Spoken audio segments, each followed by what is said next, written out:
I never expected that a simple favor could lead to such a profound change in the way I saw myself, my relationships, and the choices I had made. When my best friend's son, Ryan, asked me for help one quiet afternoon, I had no idea that his request would test my patience, my compassion, and my boundaries. It all started on a Tuesday morning. The weather was unusually calm for spring in Ohio, and I had just finished my second cup of coffee when my phone buzzed.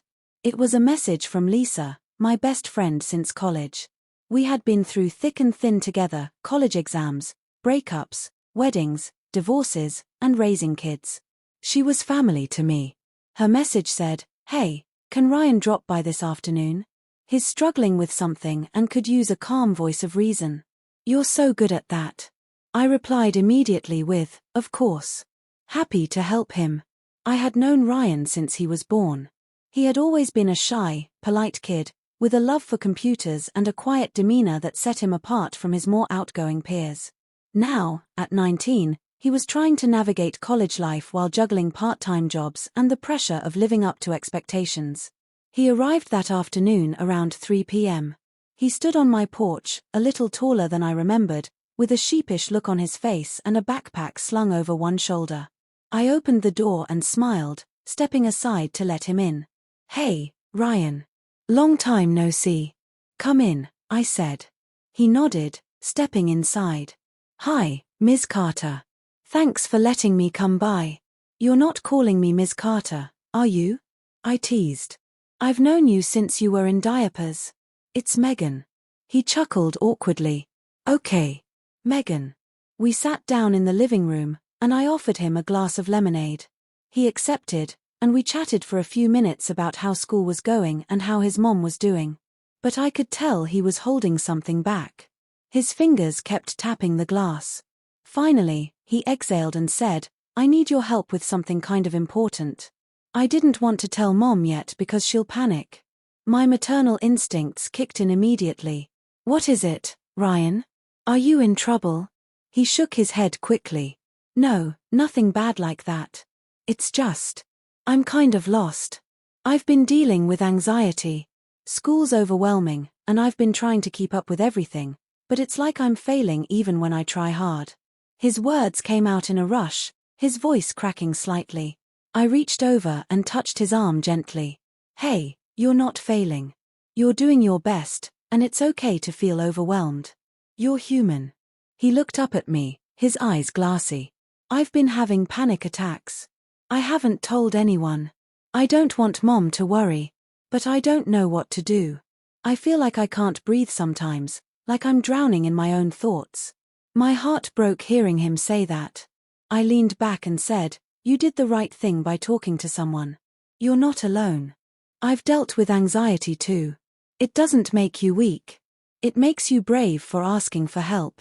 Over the next hour, we talked about his routines, his sleep habits, the classes that stressed him out the most. I gave him some tips I'd learned from my own therapist and offered to help him find a counselor on campus. He seemed relieved, like a weight had been lifted off his shoulders. "Thanks," he said, looking down at his hands. "I didn't know who else to talk to. You always seemed like you had it together." I smiled at that. "Trust me, I've had my share of falling apart. But I believe in you, Ryan." We spent the next few days working together on a small plan. I helped him set up a schedule, showed him how to use a mindfulness app, and even did a few breathing exercises with him when he started feeling anxious again. It became a little routine. He'd come over after classes or on weekends, and would just talk or do something calming. Sometimes we cooked together, or took long walks around the neighborhood.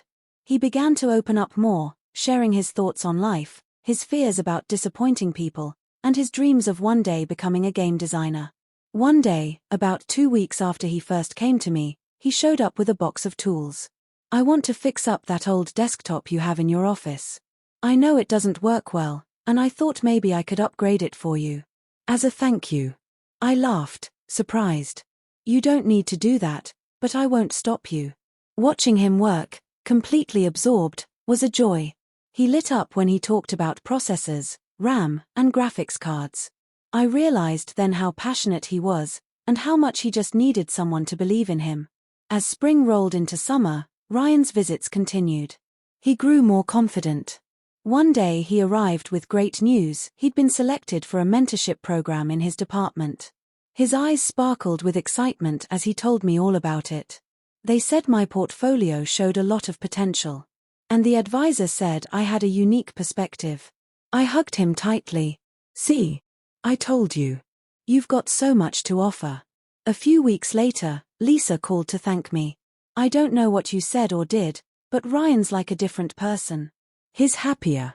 More relaxed. I owe you big time." I told her honestly, I didn't do much. I just listened. But deep down, I knew it had been more than that. It was the kind of support and patience that so many young people needed and often didn't get. Ryan had reminded me that even the smallest gesture, listening without judgment, showing up consistently, offering a quiet place, could change someone's life. One afternoon, as we sat on the porch sipping iced tea, Ryan looked at me and said, "You've helped me in ways I don't even know how to say. I don't think I'd be where I am if I hadn't had you to talk to." I placed my hand on his shoulder and said, "You did the work. I just walked beside you for a bit." His face softened. "Still, thank you. For everything." That moment stayed with me. Not because I wanted credit, but because it reminded me that we're all connected in ways we often overlook. My best friend's son had come to me lost and uncertain, and he left stronger, more hopeful, and ready to face the world. By the end of that summer, Ryan had grown into himself. He still had challenges, but now he had tools to manage them. He also had a new part-time job helping younger students with computer basics, and he was even volunteering to tutor incoming freshmen. Lisa and I would joke that he was becoming the mentor he had needed himself just a few months ago. Looking back, I'm grateful for that afternoon when Lisa messaged me. I had no idea what saying yes would mean. I didn't expect that helping her son would also heal a part of me, the part that had sometimes felt unsure about whether I had made a difference in the world. Ryan showed me that simply being present, offering kindness, and holding space for someone could be the most powerful gift of all. Now, whenever I see him or hear about his accomplishments, I smile. Not because I take credit, but because I know that I did what we're all meant to do for each other: help when someone asks, listen when they speak, and support them in doing all they're capable of. So when Ryan asked for help, I didn't hesitate. I did all he wanted, and more importantly, I gave what he needed: time, compassion, and unwavering belief in who he could become.